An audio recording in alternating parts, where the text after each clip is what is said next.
चौक से, फुलपरास चौक से।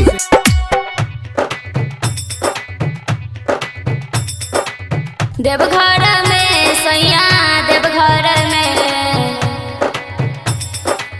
देवघर में सैया देवघर में जाके ढारब हम जलवा सुना। देवघर में जाके ढारब हम जलवा सुना। देवघर में, देवघर में सैया देवघर में, देवघर में सैया देवघर में जाके ढारब हम जलवा सुना। देवघर में जाके ढारब हम जलवा सुना। देवघर में कंस बोला शंकर भगवान की जय।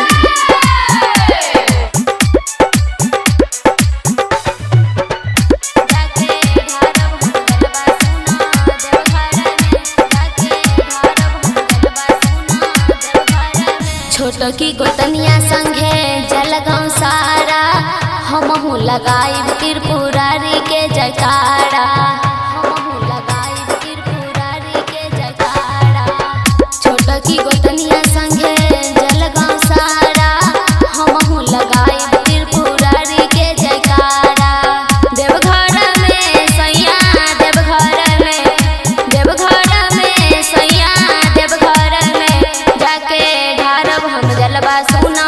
देवघर में जाके ढारब हम जलवा सुना। देवघर में कंस बोला शंकर भगवान की जय।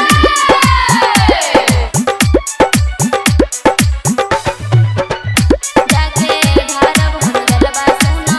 देवघर में जाके ढारब हम जलवा सुना।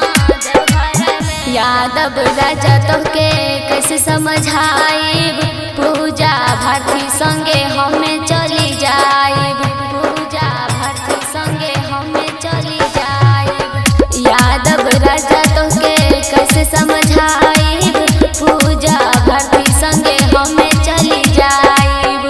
देवघर में सैया देवघर में, देवघर में सैया देवघर में जाके ढारब हम जलवा सुना।